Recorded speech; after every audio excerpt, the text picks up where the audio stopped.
Welcome student of 11th standard commerce KB Rohamare Junior College Kopargaon. Today we have learned bookkeeping and accountancy in this subject. Unit number first, Introduction to Bookkeeping and Accountancy, lecture number 9. My name is Professor Gaikwad KK. Let's start today's lecture. Student, previous lecture we have studied various important terms. First is trade discount, second cash discount, third solvent, number 4 insolvent, and last number 5 accounting year. Today's lecture we have going to learn first is trading concern, second not for profit concern, number 3 goodwill, number 4 profit, and last number 5 loss. First is trading concern. A business concern established with an object of earning profit by selling goods known as trading concern. It is also called as commercial organization or profit making organization. विद्यार्थी मित्रांनो, आपण bookkeeping and accountancy या विषयामध्ये important terms याचा अभ्यास करत आहोत की ज्यामध्ये वारंवार येणाऱ्या आणि अकाउंटन्सीच्या संदर्भामध्ये महत्त्वाच्या असणाऱ्या ज्या काही कन्सेप्ट आहेत त्यावरती आपण चर्चा करत आहोत. मागच्या तासाला पण आपण ज्या काही महत्त्वाच्या कन्सेप्ट होते जसं डिस्काउंट, त्यामध्ये trade discount, cash discount, solvent person, insolvent person आणि जे काही अकाउंटिंग इयर आहे त्यावरती आपण चर्चा केली होती. आजच्या तासाला आपण त्याही पुढच्या ज्या काही कन्सेप्ट आहेत ज्याच्यामध्ये trading concern, not for profit concern, त्याचबरोबर गुडविल आणि प्रॉफिट आणि लॉस या महत्त्वाच्या कन्सेप्टवरती आपण चर्चा करत आहोत. ज्यामध्ये आपण पहिलं पाहतोय ट्रेडिंग कन्सर्न. आणि या ट्रेडिंग कन्सर्नच्या बाबतीमध्ये आपल्याला सांगितलं A business concern established with an object of earning profit by selling goods known as trading concern. It is also called as commercial organization or profit making organization. Trading concern. Trading concern याला आपण मराठीमध्ये व्यापारी संस्था असं म्हणतो.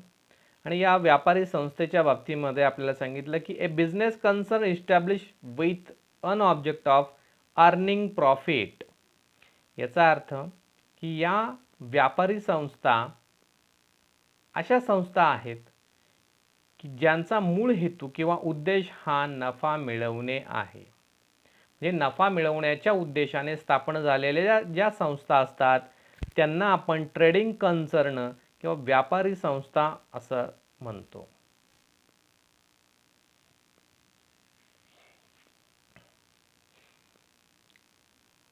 Trading concern.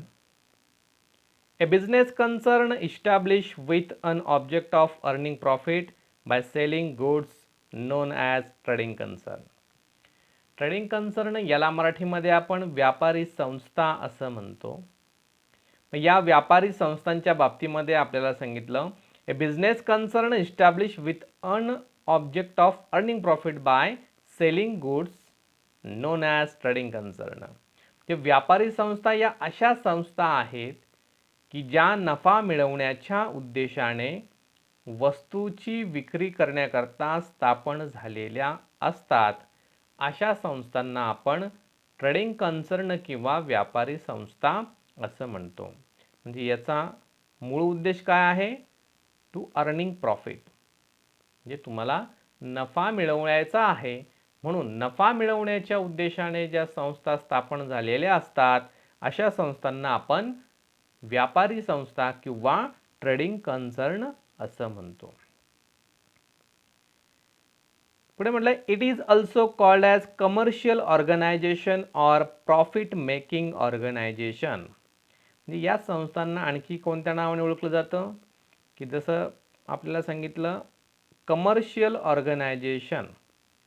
Commercial याचा अर्थ व्यावसायिक संघटना और प्रॉफिट मेकिंग ऑर्गनायझेशन म्हणजेच नफा मिळविणारा संघटना. या ट्रेडिंग कन्सर्नच आणखी आपल्याला नाव सांगितली. कमर्शियल ऑर्गनायझेशन म्हणजे नफा व्यावसायिक संघटना आणि प्रॉफिट मेकिंग ऑर्गनायझेशन म्हणजे नफा मिळवणाऱ्या संघटना. अशा नावाने देखील या व्यापारी संस्थांना किंवा ट्रेडिंग कन्सर्नना ओळखलं जातं. Then second, number 2, not for profit concern. It is an organization not established for making profit but for rendering service to the society. An organization may be formed for promoting a useful object like art, science, sports, culture, charity, profession etcetera. बघा आता क्रमांक 2 मध्ये आपल्याला सांगितलं not for profit concern म्हणजे नफ्याचा उद्देश नसणाऱ्या संस्था. आता याच्या अगोदर जे आपण पाहिलं ट्रेडिंग कन्सर्न त्यामध्ये काय सांगितलं होतं की अशा संस्था की ज्यांचा मुख्य उद्देश किंवा मूळ उद्देश हा नफा मिळवणे आहे अशा संस्था म्हणजे ट्रेडिंग कन्सर्न किंवा व्यापारी संस्था. आता याच्या विरुद्ध असणारी ही कन्सेप्ट आहे नॉट फॉर प्रॉफिट कन्सर्न म्हणजे याचा मूळ उद्देश हा नफा कमवणे नाही तर सोसायटी किंवा समाजाला सेवा देण्यासाठी या संस्था स्थापन झालेल्या असतात. त्यांना आपण नॉट फॉर प्रॉफिट कन्सर्न असं म्हणतो. म्हणून ह्या दोन्ही संस्थांच्या बाबतीमध्ये मूलभूत फरक जर आपल्याला करायचा असेल तर तो मूलभूत फरक काय आहे. ट्रेडिंग कन्सर्न या ज्या संस्था आहेत या नफा मिळवण्याच्या उद्देशाने स्थापन झालेल्या असतात तर नॉट फॉर प्रॉफिट कन्सर्न या नफा न कमवण्याच्या उद्देशाने स्थापन झालेले असतात असं आपण याला म्हणू शकतो. मग इथं म्हटलंय it is an organisation not establish for making profit. या संस्था नफा मिळवण्याच्या हेतूने स्थापन झालेल्या नसतात but for rendering service to the society परंतु समाजाला सेवा देण्यासाठी किंवा सेवा प्रदान करण्यासाठी या संस्था स्थापन केलेल्या असतात. An organization may be formed for promoting a useful object like म्हणजेच या संस्था ज्या आहेत या नफा मिळवण्याच्या उद्देशाने स्थापन झालेल्या नाहीत परंतु त्या संस्था प्रमोट करतात. म्हणजे या संस्था अशा काही सेवा देणाऱ्या ज्या संस्था आहेत त्यांना प्रमोट करतात किंवा उत्स्फूर्त करतात. उत्स्फूर्त करतात याचा अर्थ रेंडरिंग करतात. कशासाठी. टू गिव्ह द सर्व्हिस म्हणजे सेवा प्रदान करण्यासाठी. मग या कुठल्या कुठल्या तत्वावरती काम करतात किंवा त्याच्यामध्ये काय काय इन्क्लूड असतं त्यामध्ये म्हटलं like arts, science, sports, culture, charity, profession etcetera. म्हणजेच one organization may be form for promoting म्हणजे प्रोत्साहन द्यायचं आहे कशासाठी. आर्ट म्हणजे कला, सायन्स म्हणजे विज्ञान, स्पोर्ट्स याचा अर्थ क्रीडा किंवा क्रीडा म्हणूयात स्पोर्ट्स, कल्चर कल्चर आपल्याला म्हणता येईल की सांस्कृतिक कार्य. ठीक आहे. कल्चर मीन्स सांस्कृतिक. चॅरिटी धर्मदान आणि प्रोफेशन म्हणजे उद्योग किंवा उपजीविकेचे उद्योग असं म्हणूयात आपण. या सर्वांना प्रोत्साहन देण्यासाठी प्रमोट करण्यासाठी या नॉट फॉर प्रॉफिट ऑर्गनायझेशन या इस्टॅब्लिश झालेल्या असतात असं आपण म्हणूयात. म्हणून trading concern and not for profit concern यामध्ये महत्त्वाचा फरक लक्षात घ्या. ट्रेडिंग कन्सर्न या नफा कमवण्याच्या उद्देशाने स्थापन झालेले असतात तर नॉट फॉर प्रॉफिट कन्सर्न या नफा न कमवण्याच्या उद्देशाने स्थापन झालेले असतात परंतु सेवा प्रोव्हाइड करतात. हा जो मुख्य दोन्हीमधला फरक आहे तो तुम्ही लक्षात ठेवणं गरजेचं आहे. मग आता या नॉट फॉर प्रॉफिट कन्सर्नमध्ये आपल्याला काही उदाहरणं सांगता येतील की अशा कुठल्या संस्था आहेत की ज्या नफा न कमवण्याच्या उद्देशाने स्थापन झालेल्या असतात परंतु त्या सेवा देतात. त्यामध्ये आपल्याला सांगता येईल schools, hospitals, sports club etcetera. म्हणजे यामध्ये तुम्हाला शाळा सांगता येईल, गव्हर्मेंट हॉस्पिटल्स किंवा धर्मदान करणाऱ्या ज्या संस्था आहेत त्यांच्या अंडर चालणारे जे हॉस्पिटल्स आहेत, स्पोर्ट्स क्लब आहेत किंवा चेंबर ऑफ कॉमर्स आहे, ग्रंथालय आहे, म्हणजे जे सार्वजनिक ग्रंथालय असतं ते देखील नॉट फॉर प्रॉफिट कन्सर्न आहे. ठीक आहे. म्हणजे या ज्या संस्था आहेत या नफा कमवण्याच्या उद्देशाने स्थापन झालेल्या नाहीत, तर त्या सोसायटीला म्हणजे समाजाला सेवा देण्याच्या उद्देशाने स्थापन झालेल्या असतात. ही उदाहरणं आपल्याला लक्षात ठेवणं गरजेचं आहे. ठीक आहे. Next, goodwill. Goodwill may be described as the aggregate of those intangible attributes of a business which contribute to its superior earning capacity or a normal return on investment. It may arise from such attributes as favorable location, the ability and skill of its employees and management, quality of its product and service, customer satisfaction. आता बघा, गुडविलच्या संदर्भामध्ये आपल्याला माहिती दिलेली आहे. Goodwill हा व्यवसाय संघटनेमधला किंवा व्यवसाय संस्थेमधला अतिशय महत्त्वाचा घटक आहे. मग गुडविलला मराठीमध्ये आपण ख्याती किंवा नावलौकिक असा शब्द वापरतो. It is a assets but intangible assets. म्हणजे गुडविल ही एक प्रकारची संपत्ती आहे, परंतु ती कशी संपत्ती आहे? इनटॅन्जिबल असेट्स आहे, म्हणजे अदृश्य संपत्ती आहे की जिला आपण स्पर्श करू शकत नाही. ठीक आहे. ती फिजिकल स्वरूपामध्ये अस्तित्वात नसते, ती इनटॅन्जिबल आहे, म्हणजे ती अदृश्य आहे. मग ख्याती किंवा नावलौकिक काय असतं? तर goodwill may be describe as the aggregate of those intangible attributes of business which contributes to its superior earning capacity over normal return of investment.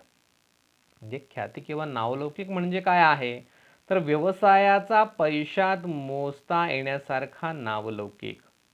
या नावलौकिकला आणखी आपण म्हणू शकतो की नावलौकिक म्हणजे एक पत आहे किंवा प्रतिष्ठा आहे किंवा कीर्ती आहे, आणि ही व्यवसायाची संपत्ती आहे. ठीक आहे. म्हणजे थोडक्यात ख्याती हे दुसरं तिसरं काही नसून व्यवसायाचं बाजारपेठेत प्रस्थापित झालेलं नाव आहे. म्हणजेच काय असतं की एखादा ब्रँड असतो बघा, की रेमंडचं कापड आहे, त्या रेमंडचं कापड आपण वापरलेलं असतं किंवा नसतं, परंतु नाव मात्र आपण ऐकलेलं आहे. टाटाची मोटर आहे, आपण वापरलेली असते किंवा नसते पण आपल्याला माहीत आहे. किंवा एखाद्या वस्तूचा ट्रेडमार्क असतो, ISI मार्क असतो. म्हणजे हे जे ट्रेडमार्क आहेत किंवा हे जे नावं आहेत, ही जी ब्रँड आहे, ही त्या व्यवसाय संस्थेची, त्या प्रोडक्टची गुडविल असते, ख्याती असते किंवा नावलौकिक असतो, की जो व्यवसायात पैशांच्या स्वरूपासारखा असतो. म्हणून त्याला आपण असेट्स असं म्हटलंय. परंतु ख्याती किंवा नावलौकिक आपल्याला कुठल्याही मोजमापामध्ये मोजता येत नाही किंवा आपल्याला तो स्पर्श करता येत नाही, कारण ती ख्याती किंवा नावलौकिक हे इनटॅन्जिबल असतं, म्हणजे अदृश्य असतं. ठीक आहे.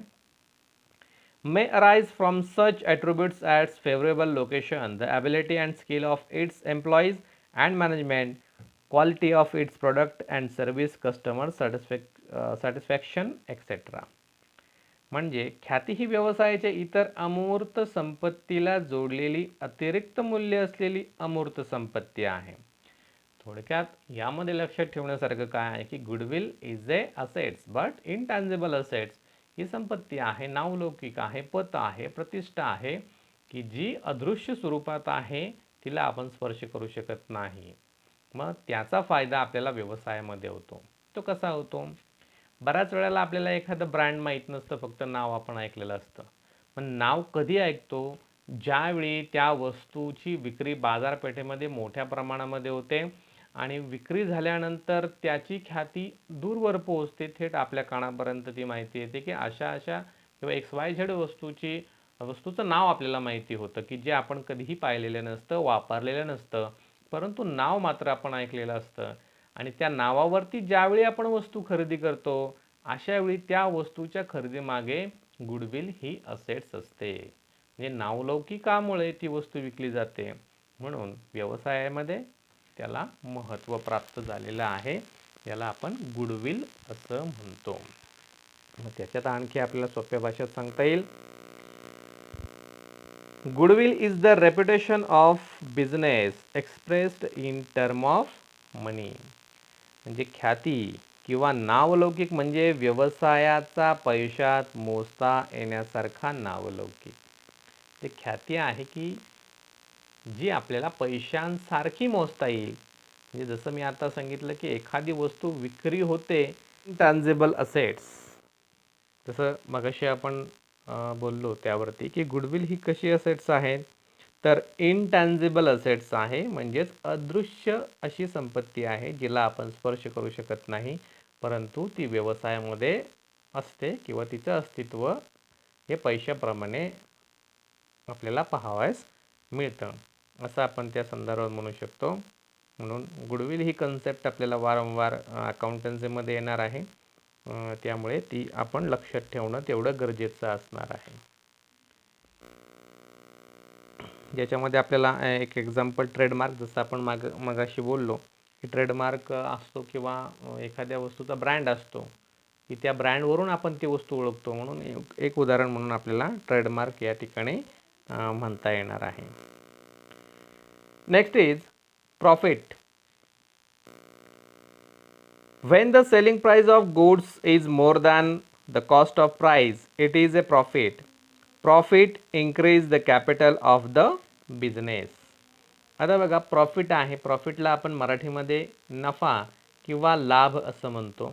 आता हा प्रॉफिट जो मुद्दा आहे हा अतिशय सोपा असा पार्ट आहे जो आपण दैनंदिन व्यवहारामध्ये बराच वेळा अनुभवलेला असतो. म्हणून त्या संदर्भात आपल्याला म्हटलं आहे, when the selling price of goods is more than the cost price, it is a profit. म्हणजे जेव्हा मालाची विक्रीची किंमत तिच्या खर्चाच्या किमतीपेक्षा जास्त असते तेव्हा त्यास आपण नफा असं म्हणतो. Profit increase the capital of the business. म्हणजे ज्यावेळी व्यवसाय संस्थेचा प्रॉफिट वाढतो त्यावेळी व्यवसायाचं कॅपिटल म्हणजे भांडवल देखील वाढत असतं. म्हणजे साधी आणि सोपी कन्सेप्ट आहे प्रॉफिट, की ज्यामध्ये मालाची विक्री आपण तिची जी किंमत आहे त्या किमतीच्या परिव्यय मूल्यापेक्षा जास्त किमतीने करतो तेव्हा त्याचं आपण प्रॉफिट असं म्हणायचं आहे. उदाहरण ज्यावेळेस आपण बघू त्यावेळेस ते आपल्याला लक्षात येईल. बघा, त्यामध्ये आपल्याला सांगता येईल, if goods are sold for ₹50,000 and all expenses during the period amounted to ₹30,000, then the profit is ₹20,000. म्हणजे काय म्हटलं आहे की एका आर्थिक वर्षात 50,000 रुपयांचा माल ज्यावेळी आपण विकणार आहोत आणि तो माल विकत असताना आपल्याला खर्च 30,000 रुपये आलेला आहे. म्हणजे एखाद्या वस्तूची किंमत आणि त्यावरती झालेला खर्च यावरून आपल्याला प्रॉफिट आहे की लॉस आहे हे समजू शकतं.